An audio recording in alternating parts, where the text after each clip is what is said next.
CCTV Kepolisian Daerah Riau bekuk pelaku teror. Pelaku unjuk rasa yang anarkis diproses secara hukum. Salam jumpa pemirsa, apa kabar Anda hari ini?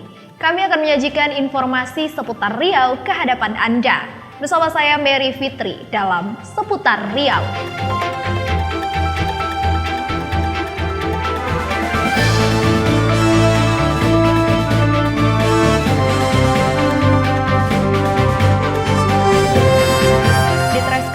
Polda Riau mengungkap kasus teror yang membakar kendaraan salah satu ketua Ormas di Riau. 3 orang terduga pelaku diamankan, serta 3 orang lainnya ditetapkan sebagai DPO atau daftar pencarian orang.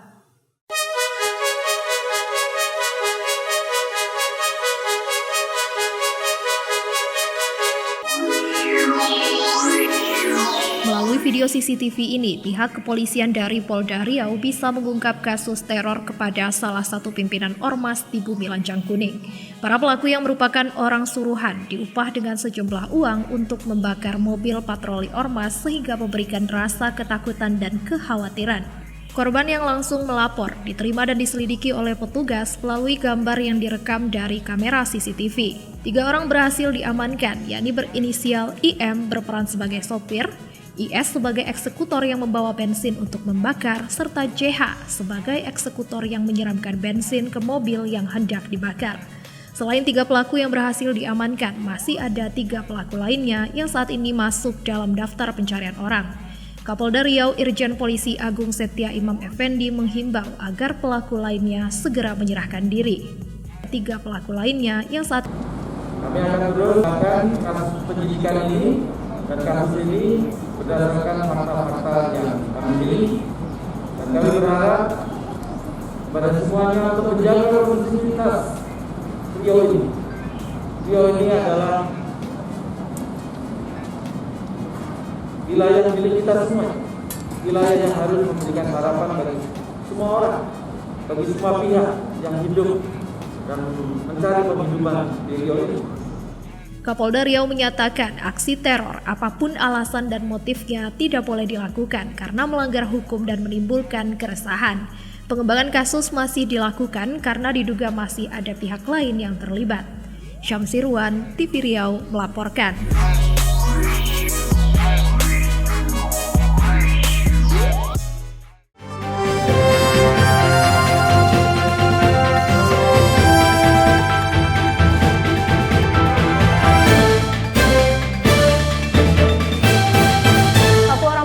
Puskesmas Rumbai kembali terpapar COVID-19. Sebagai langkah antisipasi, tes swab massal dilakukan guna memastikan tidak ada pihak lain yang tertular.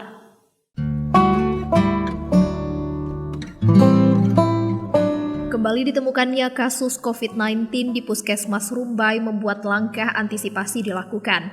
Tracking dan tracing dilaksanakan untuk memastikan pihak yang pernah berkontak langsung sehingga dilakukan tes swab.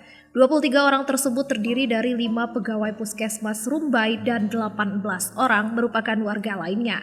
Sementara pegawai yang positif corona dilakukan isolasi dan menjalani perawatan di rumah sakit.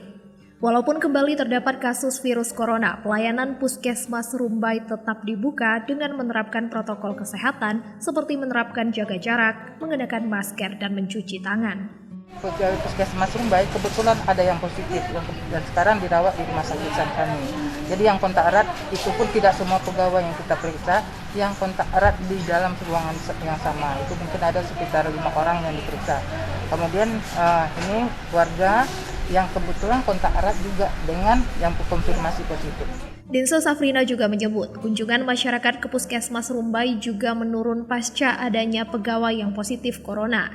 Biasanya dalam sehari ada 80 orang yang datang dan dilayani oleh petugas, namun sekarang hanya berkisar 30 orang. Syamsirwan, TV Riau melaporkan.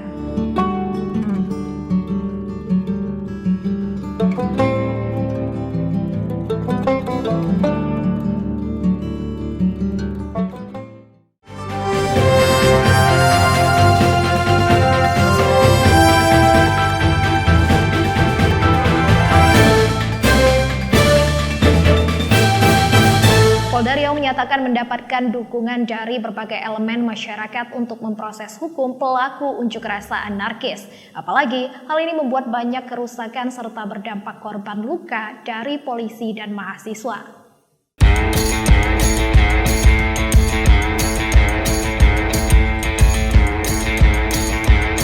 Aksi unjuk rasa pada pekan lalu masih meninggalkan luka bagi aparat keamanan maupun para pengunjuk rasa. Aksi yang akhirnya berujung anarkis membuat massa aksi tidak terkendali sehingga melakukan pengerusakan, bahkan pelemparan yang membuat 11 anggota kepolisian terluka dan dirawat di rumah sakit. Menanggapi hal ini, Kapolda Riau Irjen Polisi Agung Setia Imam Effendi sudah meminta saran dan pendapat kepada para tokoh-tokoh dan didukung untuk melakukan pengusutan dan proses hukum kepada para pelaku unjuk rasa anarkis. Ada kegiatan dan hal-hal yang tidak kita inginkan bersama, baik itu pengerusakan ataupun pelemparan, ya. 11 anggota kepolisian yang luka hari ini baru selesai operasi kemarin, yang terlempar matanya dan kemudian bola mata maupun sarafnya harus dioperasi.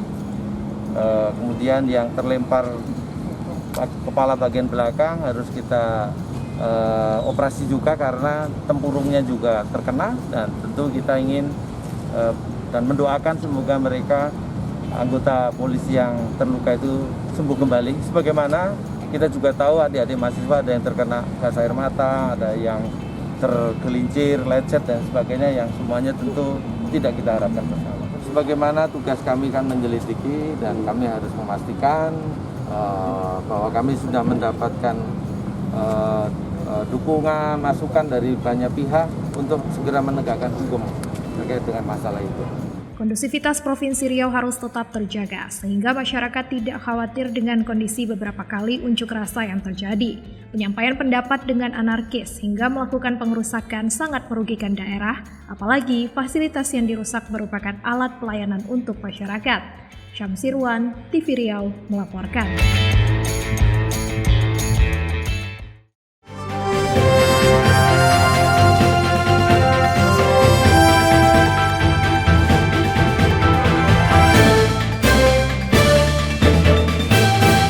Pemirsa, kami masih memiliki berbagai informasi menarik lainnya. Tetap bersama kami. Tumpukan sampah yang menggunung di Pasar Pagi Arengka.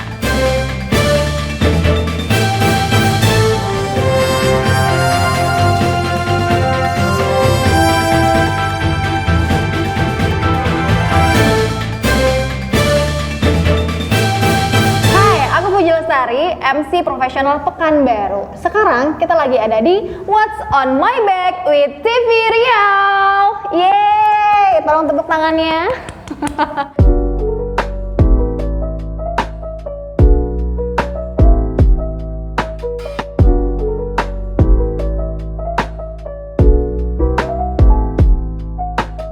Nah, sekarang kita lagi ada di program ataupun di satu sesi bareng sama TV Riau. Jadi aku akan kasih tahu nih apa aja yang ada di dalam tas aku. Cuma kalian yang tahu dari TV Riau. Kok gitu sih? Oke, apa sih kira-kira yang ada di dalam tas aku? Kita lihat ya. Yang nggak pernah ketinggalan itu adalah, karena kita sekarang lagi COVID-19, nggak boleh ketinggalan, itu adalah masker. Tara, mohon maaf, ini maskernya emang warnanya kayak gini bukan karena nggak dicuci, oke? Terus kemudian ada yang nggak pernah ketinggalan, ada dompet kartu, isinya banyak banget, ada KTP, ada ATM, ada SIM, ada kartu kredit, dan juga ada nomor kamu. Terus juga yang selanjutnya ada kunci mobil, biasa ya. Ini kalau misalnya ada yang mau ganti ininya, boleh langsung japri ke aku ya. Terus juga ada duit cash. Nah, nih nggak banyak-banyak, duit cashnya dikit aja. Oke, itu dia untuk isi tas aku. Cuma kamu yang bisa lihat. Jangan lupa nonton TV Riau, nonton TV aja.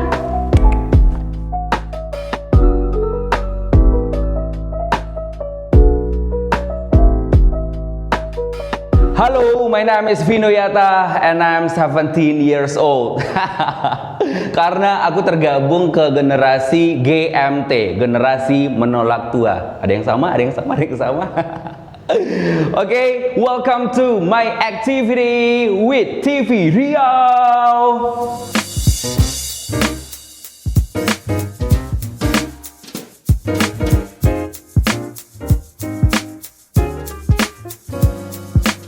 So, kalau kita ngomongin masalah activity, ini beneran ngomongin activity.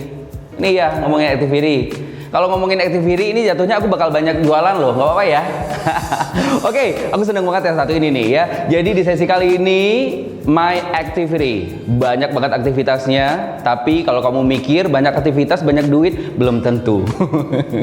My activity yang pertama, MC profesional.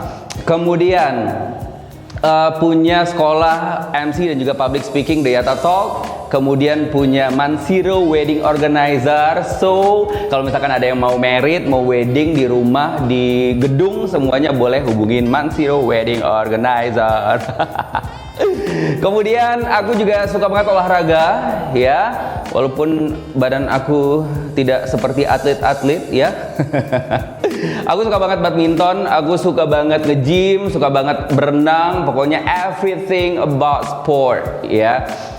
Ya, aku suka banget traveling, aku suka jalan-jalan menghilangkan stres yang luar biasa. Kalau misalkan ditanya nih destinasi favorit, aku suka everything about nature ya. Yang berbau alam aku suka banget, mulai dari Bali, kemudian pegunungan, Bukit Tinggi aja aku suka banget loh.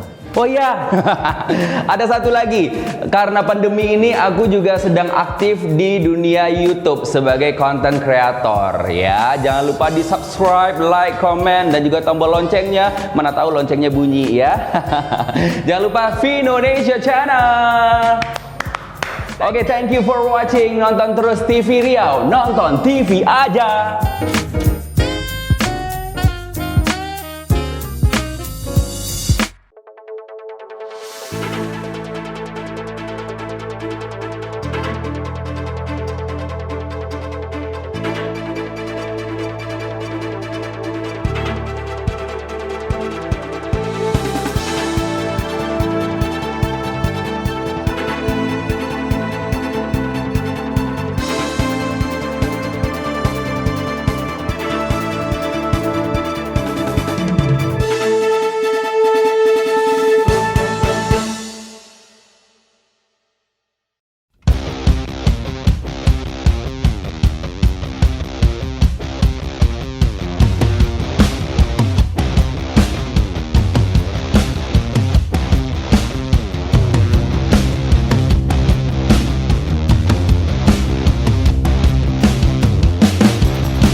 sampah di Pasar Pagi Arengka nyaris menutup badan jalan. Kondisi ini terjadi hampir setiap hari, di mana selain menimbulkan bau yang tidak sedap bagi pengendara, juga membuat petugas kebersihan kewalahan. Inilah tumpukan sampah produksi dari pedagang di Pasar Pagi Arengka Pekanbaru. Setiap harinya sampah ini sangat banyak dan menggunung, serta nyaris menutup badan jalan. Sampah yang baunya sangat busuk ini menimbulkan kegelisahan bagi pembeli dan pengendara yang melintas di jalur ini. Apalagi setiap pagi, jalur lalu lintas di sini selalu dipakai pedagang untuk berjualan. Sementara pihak Satpol PP Pekanbaru tidak bisa menertibkan mereka setiap hari dan hanya datang sebulan sekali saja. Pedagang di Pasar Pagi Arengka akhirnya leluasa memakai badan jalan untuk berjualan dan membuang sampah di pinggir jalan ini. Memang petugas dari Dinas Kebersihan dan Pertamanan Kota Pekanbaru selalu datang memungut sampah bau ini. Namun biasanya dilakukan setelah siang hari, menunggu pedagang yang berjualan selesai. Inilah akhirnya menyebabkan sampah yang menumpuk seperti gunung tersebut menimbulkan aroma tidak sedap dan mengganggu kesehatan. Nurwalidaini dan Arina Shilvi, TV Riau melaporkan.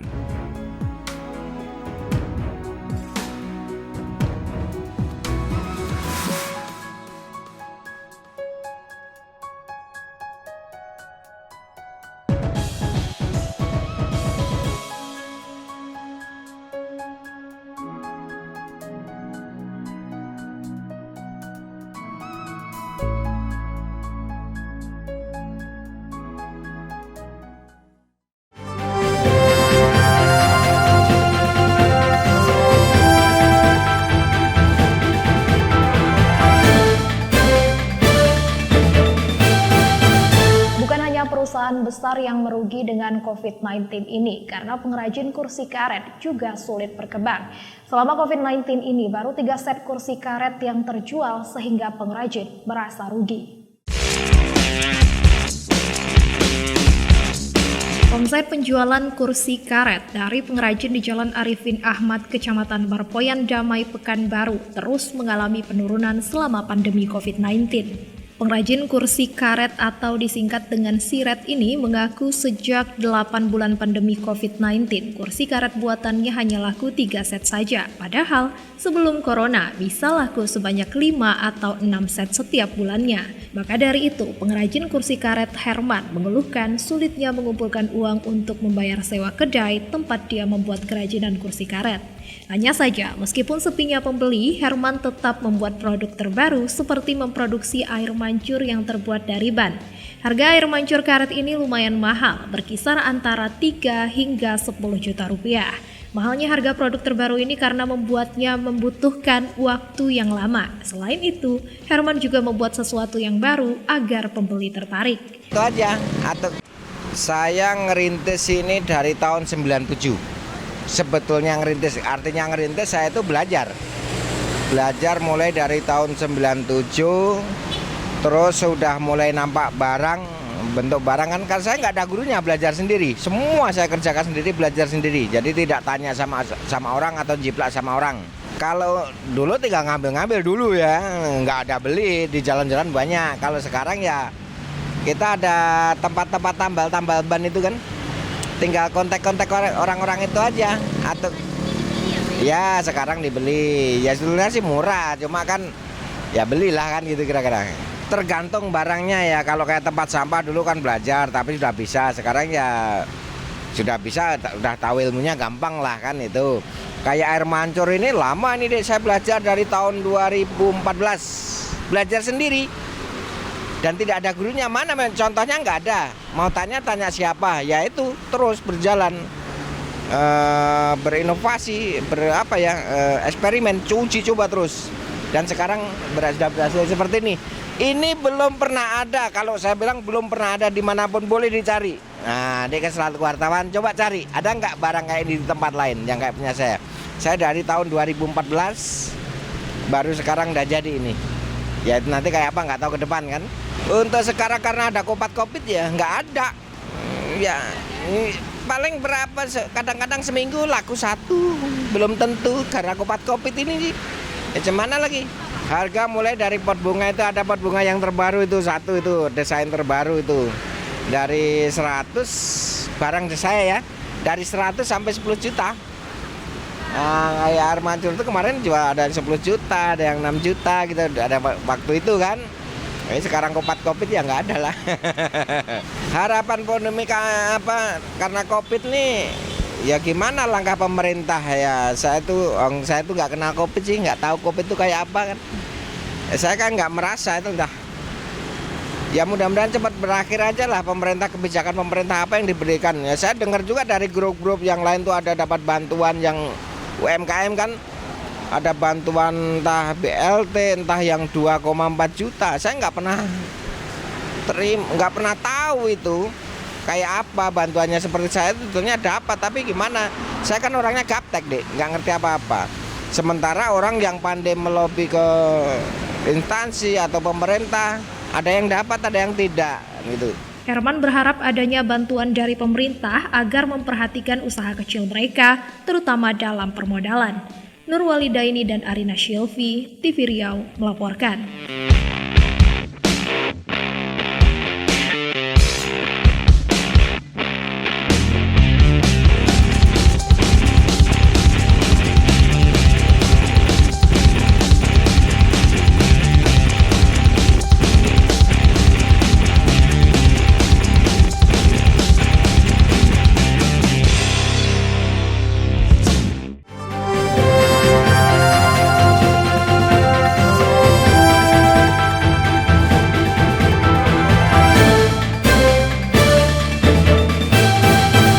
Pada malam Senin sekitar pukul 6 sore waktu Indonesia bagian Barat, kecelakaan lalu lintas kembali terjadi. Satu unit sepeda motor terbakar di Jalan Soekarno-Hatta.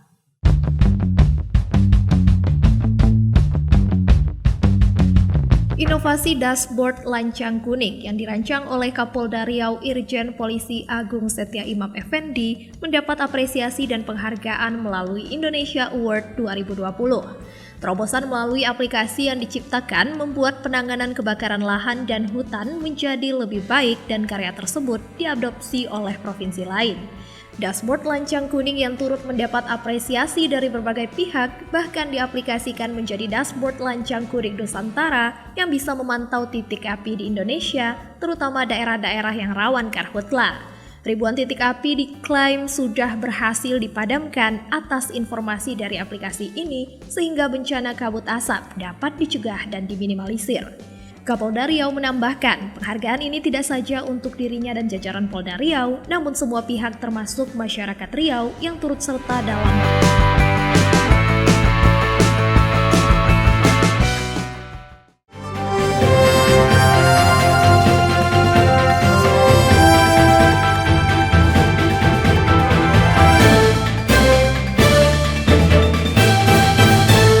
berita tadi sekaligus menutup perjumpaan kita pada hari ini. Saya Mary Fitri, mewakili kru yang bertugas pamit undur diri. Jangan lupa tetap saksikan TV Riau di www.tvriau.co.id.